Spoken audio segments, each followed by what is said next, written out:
For almost 2 decades, parents have delayed introducing peanut foods to infants and toddlers to prevent life-threatening peanut allergies. This month, new guidelines from the National Institute of Allergy and Infectious Diseases reversed course and now recommend introducing peanut foods early and often. Understandably, many have questions and are likely anxious about introducing peanuts at home. Dr. Shahzad Mustafa, a leading allergist, is here to explain exactly how to do that. Thank you so much for joining me today. Thank you for having me. Now, first, doctor, what are the new recommendations for preventing peanut allergies? So the new guidelines encourage early introduction of peanut into the diet of infants, and it does this by dividing infants into 3 groups.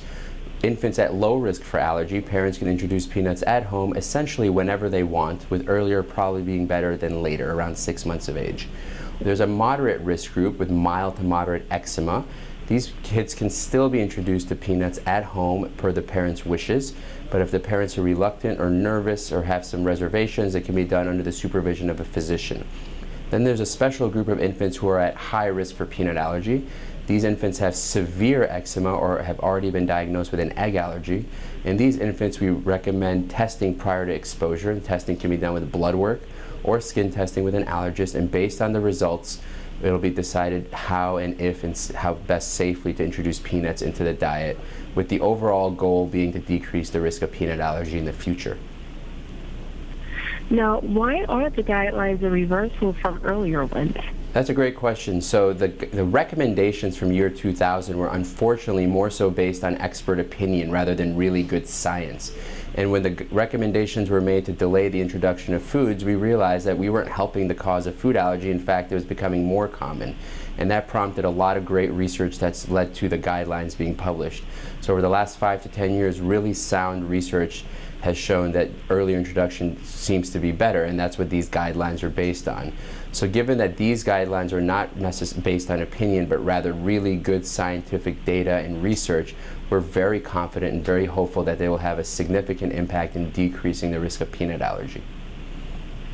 Absolutely. Now, how can parents safely introduce peanut foods to their infants and small children? That's a fantastic question. How do you practically do this, since peanuts can be a choking hazard at such a young age? You could take peanut butter and mix it with warm hot water to thin it out. That should be safely consumed by infants. You can mix peanut butter with pureed foods that the infant is already consuming, fruits, vegetables, cereals. You can use peanut flour and mix that in with foods that the infant is consuming, or there are even peanut-based infant snacks, protein-based puffs like Bamba, which can be fed to the infant to introduce peanuts. So these are all safe and effective ways to introduce peanuts into the diet of a young child as young as 6 months of age. Those are great suggestions there. Now, what should parents be asking their child's pediatrician when it comes to introducing peanut foods? Sure. Any questions that the parents have, since this is such a reversal from what we've been doing in the past, they should address with their primary care doctor or physician. One of the common ones I hear is, what about if I have an older child, a sibling with a food allergy, does this apply to them? And that was not specifically addressed in the guidelines. So I would encourage families in that scenario or other scenarios to discuss their concerns or reservations with their physicians, because that's what we're here to do, and we're trying to make this a team effort in introducing highly allergenic foods, including peanuts, as soon as possible, as safely as possible, in hopes of decreasing allergy in the future. Indeed. Now, you mentioned some great ideas in terms of introducing those peanut foods to children.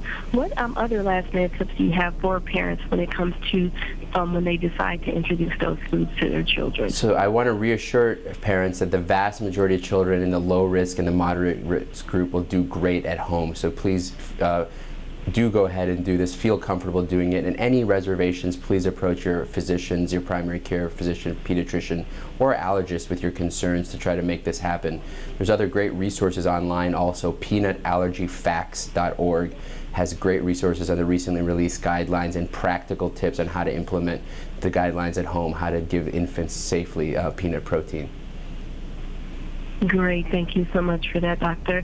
And again, for more information, including additional resources on preventing peanut allergies and introducing peanut foods at home, visit www.peanutallergyfacts.org. Thank you so much again for joining me today, Doctor. It's been a pleasure. Thank you for having me.